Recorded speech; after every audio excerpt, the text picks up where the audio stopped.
امام اعظم رحمہ اللہ کب آئے، کب پیدا ہوئے، کب دنیا سے گئے، یہ بات سوچنی، سمجھنی، سنانی، بتانی اور آگے سمجھانی اتنی ضروری ہے جتنی ضروری امام صاحب کے تعارف کی بات بھی نہیں ہے۔ پیدائش کا سن اتنا ضروری سمجھانا کیوں؟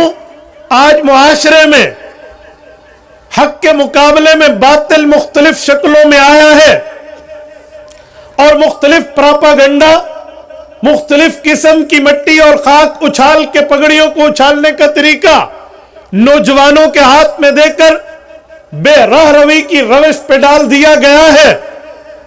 وہ لوگ سمجھتے امام ابو حنیفہ شاید کوئی ساتھ کسی ایک قریبی چک کے کسی امام کا نام ہے جو 10-15 سال پہلے ہوا تھا۔ ایک شخص نے ٹیکسلا کی سرزمین پر مجھ سے پوچھا، مولانا وجہ کیا ہے؟ امام ابو حنیفہ کی بات کرتے ہیں، حق تو تھا کہ امام ابو حنیفہ امام بخاری رحمہ اللہ کی بات مانتے۔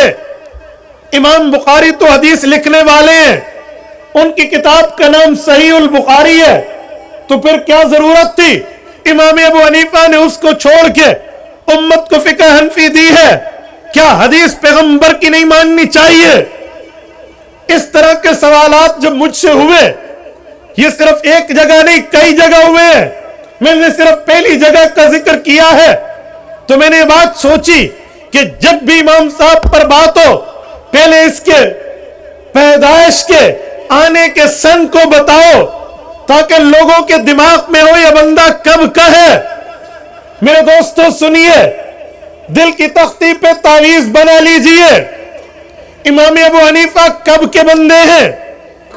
آپ جمعۃ المبارک کی نماز پڑھتے ہیں، روایات حدیث میں ہے لا جمعۃ الا بخطبۃ، خطبہ نہیں ہوگا، جمعہ کی نماز ادا نہیں ہوگی، تو منبر پہ خطیب اپنے ہاتھ میں عصا لے کر حضور پاک علیہ السلام کی حدیث خطبے میں سناتا ہے۔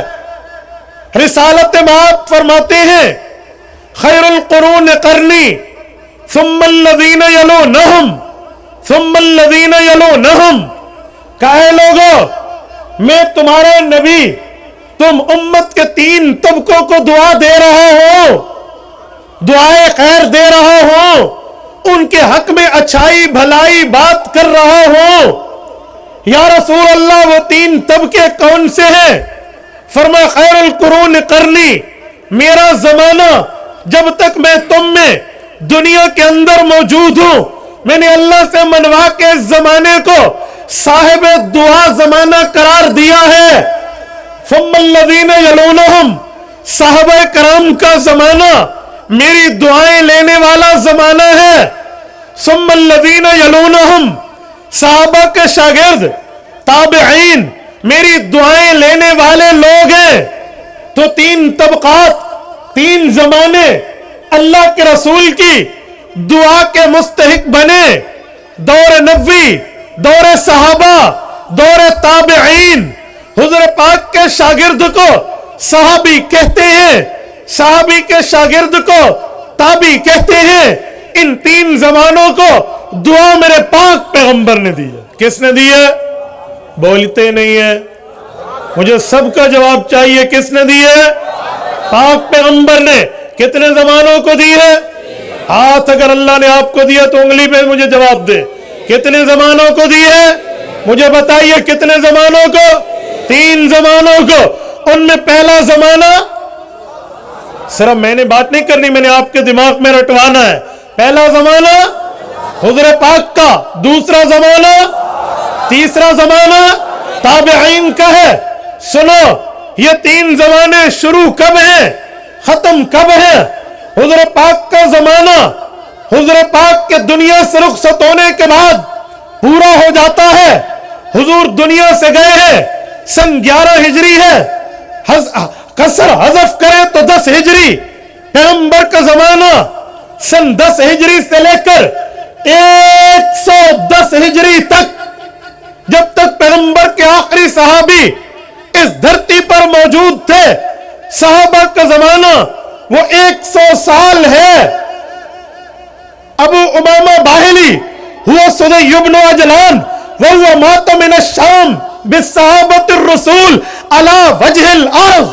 ابن حجر اسقلانی رحمہ اللہ المتوفی 152 ہجری فرماتے ہیں پیغمبر کے صحابہ حضور پاک کے پردہ فرما جانے کے بعد 100 سال تک اس دھرتی پر موجود رہے. حضور گئے سن 11 ہجری، سن 10 سے شروع کرو 110 صحابہ کا زمانہ، پھر 100 سال پیغمبر کے شاگردوں کے شاگرد تابعین کا زمانہ 210 ہجری تک. اب آؤ امام ابو حنیفہ کے اوپر پیدائش کب ہے، کام کب کیا، وفات کب ہے، مشن و مسلک و مذہب و ایمان و دین کی اشاعت کس دنوں میں کی، جن سے پڑھے وہ کون تھے، جن کو پڑھایا وہ کون تھے، جسے لکھوا کر امت کو دیا وہ کیا تھا. میرے دوستو امام ابو حنیفہ کب پیدا ہوئے ہیں؟ 3 روایات موجود ہیں. ایک روایت ہے کہ امام صاحب کی پیدائش سن 80 ہجری میں ہے. اگر یہ زمانہ لیں تو امام اعظم رحمہ اللہ 90 100 110 30 سال صحابہ کے زمانے کی سعادت حاصل کرتے ہیں. توجہ قائم رکھنا. دوسرا قول ہے سن 70 ہجری. اگر یہ قول لے تو 80 90 100 110 40 سال ابو حنیفہ نے صحابہ کے زمانے میں گزارے. اور تیسرا قول لے اسماعیل بن حماد بن ابی حنیفہ رحمہ اللہ والا سن 60 ہجری. تو 70 80 90 100 110 نصف صدی ابو حنیفہ نے صحابہ میں پل بڑھ کے گزاری ہے. یہ ہے امام ابو حنیفہ. اور جب دنیا سے گئے ہیں اتفاق امت کا، مورخین کا، ماہرین تاریخ کا، ایکسپرٹ آف دا ہسٹری، تاریخ کے ماہرین کا اتفاق ہے کہ سن 150 ہجری ہے. شعبان کی 4 ہے یا رجب کی 15 ہے سن 150 ہجری. 150 ہجری ابھی وہ والا زمانہ جاری تھا جو اس کو حضور کی تیسری دعا لگی ہے. ابو حنیفہ پیدا ہوئے اس زمانے میں جس زمانے کو دوسرے نمبر پہ دعا ملی.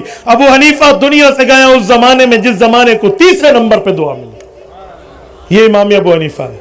آؤ ذرا امام بخاری رحمہ اللہ پر پیدائش کب ہے، صحیح بخاری کب لکھی، وفات کب ہے، تو آپ تاریخ سے دیکھ لیجئے، سوانح آیات اٹھا لیجئے، ان کے انٹروڈکشن تعارف پر کتابیں دیکھ لیجئے. آن ایئر میں بات کر رہا ہوں. امام بخاری پیدا اس وقت ہوئے جب 194 ہجری چل رہی ہے. گویا امام ابو حنیفہ کو دنیا سے گئے نصف صدی پورے ہونے کو ہے. آدھی صدی گزر رہی ہے. 44 سال بعد امام بخاری پیدا ہوتے ہیں. اور سن 217 میں آ کر 217 ہجری میں صحیح بخاری کی ابتدا کرتے ہیں. جس تیسرے زمانے کو حضور نے دعا دی تھی اس کو ختم ہوئے 7 سال گزر چکے تھے. جب یہ ہسٹری میں نے ان لڑکوں کو بتائی نا کہ امام بخاری ایسے اور امام حنیفہ ایسے، ٹیک جا کر لگائی بچوں نے. اچھا امام ابو حنیفہ اتنے پہلے کے بندے ہیں. میں نے کہا تو کیا سمجھتا ہے 88 چاک دے امام نے اجی 7 والی کسی مسجد نمازہ پڑھا دے، اجی بچے نو ناظرہ پڑھا دے. اے خدا کے بندے، امام صاحب کے تعارف پر آپ امام صاحب کے معاملات پر آگے بتانا سیکھیں. میں اسی لیے کہہ رہا ہوں اگر ہم یوں تعارف نہیں کرائیں گے تو ہم کیسے بتا پائیں گے.